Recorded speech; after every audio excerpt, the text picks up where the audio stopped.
পুজোর মুখেই নদী বাঁধে ধস, আতঙ্কে প্রহর গুনছে এলাকার মানুষ। দক্ষিণ 24 পরগনার কাকদ্বীপ বিধানসভা রবীন্দ্র গ্রাম পঞ্চায়েতের হালিশহর এলাকায় নদী বাঁধে ধস, ঘুম উড়েছে এলাকার মানুষের। পুজোর মুখেই আবারও নদী বাঁধে ধসের কারণে আতঙ্কের প্রহর গুনছে এলাকার মানুষজন।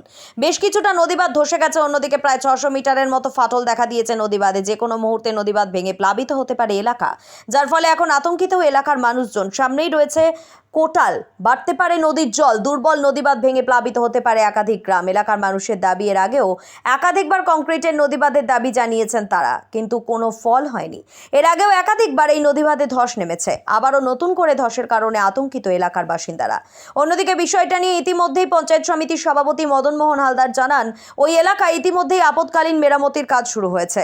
বিধায়ক সেচ দপ্তরের সাথে কথা বলছেন যত শীঘ্রই সম্ভব ওই নদীবাঁধের যাতে কাজ করা হয়। তবে আদেও কি হবে, সেই কাজ হলেও অতটা রক্ষা করা যাবে কিনা নদীবাঁধ নিয়ে, সেই চিন্তাতেই এখন হালিশহর এলাকার মানুষ। বাঁধে তো অনেক দিন ধরে মাটি পড়ে না, মানে 20 বছর তো হবেই মনে হয়। এবার পুরো বাঁধ আমফানে তো ভেঙে গিয়েছিল, পুরো শোষ হয়ে আছে, আর মাটি পড়েও না। আর এদিকে রাস্তাঘাটে তো ভালো হয় না, লোকজনও চলে না, এমন পজিশন হয়ে গেছে। এই গাছ টাছ পুরো ঢেকে গিয়েছে।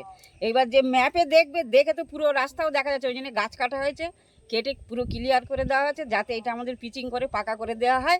জনগণের স্বার্থে প্রত্যেক মানুষের যেন সুবিধা হয়। কেউ হয়তো ঘরবাড়ি ছেড়ে চলে গেছে অনেকে, এবার অনেকে যাওয়ার প্রস্তুতিও নিয়েছে, এবার অনেকে আছে, এবার যারা আছে তাদের ঘরবাড়িও আছে, পুকুর আছে। এবার জলে বুড়ে গেলে মানুষও চলে যাবে, ঘরবাড়িও নষ্ট হয়ে যাবে। এবার বাঁধে যদি মাটি না পড়ে, রাস্তাও যদি সেরকমভাবে চলাচল না করতে পারে, মানুষের লক্ষ্য নজরও কম পড়ে।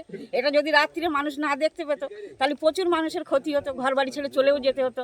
এবং আমফানে আমরা অনেক মানুষ এখান থেকে চলেও গিয়েছিলাম।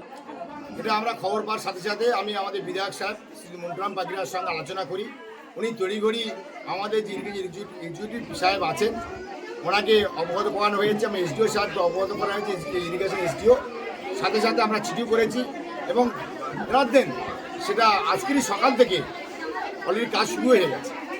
আতঙ্কিত হওয়ার কোনো কারণ নেই, কারণ আমরা যে সমস্যাগুলো উপলব্ধি করি সঙ্গে সঙ্গে সেটাকে সমাধান করার আমরা চেষ্টা করি এবং সেই কাজটা আমরা দ্রুত সেই সুসম্পন্ন করার একটা রেখে হয়েও যাবে। আপনারা দেখছেন news.in, একতরফা নয়, নিরপেক্ষ খবর। আপডেটেড থাকতে সাবস্ক্রাইব করুন আমাদের চ্যানেল news.in আর বেল আইকনটি প্রেস করতে ভুলবেন না।